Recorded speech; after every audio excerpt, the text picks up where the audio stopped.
आज ही Doubtnut app download करें। Doubtnut पर होगा अब आपके सभी मैथ्स, केमिस्ट्री, फिजिक्स और बायोलॉजी डाउट्स का सफाया। बस अपने क्वेश्चन की फोटो खींचो, उसे क्रॉप करो और तुरंत वीडियो सोल्यूशन पाओ। Download now. हेलो दोस्तों, देखिए अपने पास क्या प्रश्न है। एक वस्तु को 20% हानि पर बेचा जाता है। यदि 100 रुपये अधिक में बेचा होता तो 15% की हानि होती। ठीक है, अब ये पूछ रहा है कि कितने रुपए में बेचा जाए कि 25% का लाभ हो जाए। ठीक है, देखिए सबसे पहले हमें क्रयमूल्य मान लेना है। मैं लिख देता हूं यहां पर, देखना, एक मिनट। माना कि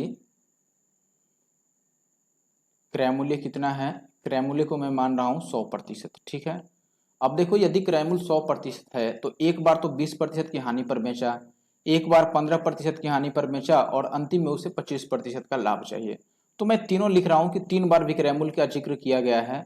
मैं यहां पर लिखूंगा, देखो विक्रय मूल्य पहला, पहले विक्रय मूल्य में 20% की हानि हुई है, यानी कि हम पहला विक्रय मूल्य लिखेंगे 100 में तो खरीदा था, देखो क्रय मूल्य 100 था, 20% की हानि हो गई यानी कि -20, तो पहला क्रय मूल्य हो गया 80%, सॉरी पहला विक्रय मूल्य। यदि मैं दूसरा विक्रय मूल्य लिखूं कि विक्रय मूल्य जो दूसरा है वो कितना है, तो आप बोलेंगे उसमें 15% की हानि हो रही है, यानी कि 100 में से हम किसको घटा दें, 15 को, तो दूसरी बार में 85% मिल रहा है रुपया। और अंतिम में जो पूछ रहा है हमसे वो ऐसा विक्रय मूल्य पूछ रहा है जिसमें 25% का लाभ हो जाए, ये दूसरा था। तो जो विक्रय मूल्य तीसरा होगा वो कितना होगा, तो आप बोलेंगे उसमें 25% का लाभ चाहिए, तो 100 + 25 होगा, यानी कि वो 125% होगा। बात समझ गए आप।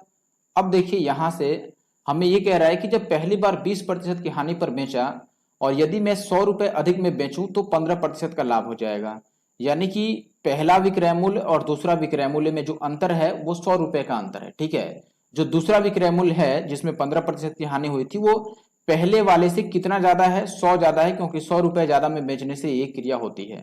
तो मैं ये लिखूंगा कि देखो 80% जो है और ये 85%, इनमें कितना अंतर है, तो आप बोलेंगे 5% का अंतर है। या फिर आप ऐसे कहो कि जो दूसरा विक्रय मूल्य है वो पहले वाले से कितना ज्यादा है, तो 80 से 85 5 ज्यादा है, लेकिन रुपए में 100 ज्यादा था, तो मैं कहूंगा कि 5% तो 100 रुपए के बराबर हो गया।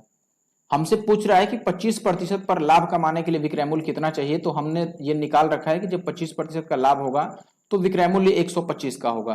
तो देखो 5 का मान तो हमें पता है और हमसे पूछ रहा है कि इसका 125% का मान पूछ रहा है। अब ये बात समझिए सीधी भाषा में, आप बताओ कि इस 5 को, ये जो 5 है इसको 125 कैसे बना सकते हैं। तो आप बोलेंगे कि 25 से गुना करने से 5 125 बन जाएगा, तो दाहिने साइड भी हमें 25 से गुना करना होगा। 25 को 100 से गुना करेंगे तो ये कितना बन जाएगा, 2500। तो 2500 रुपए जो होगा वो इस सवाल का सही उत्तर है। ठीक है, 2500 रुपए में बेचना पड़ेगा। आप इसे काट पीट के भी कर सकते हैं, लेकिन ये बेहतर है, आप इसे जल्दी कर पाएंगे। ठीक है, क्लास 6 से 12 से लेके नीट, IIT, JEE मेंस और एडवांस के लेवल तक 10 मिलियन से ज्यादा स्टूडेंट्स का भरोसा। आज ही डाउनलोड करें डाउटनेट ऐप या व्हाट्सएप कीजिए अपने डाउट्स 8400 400 400 पर।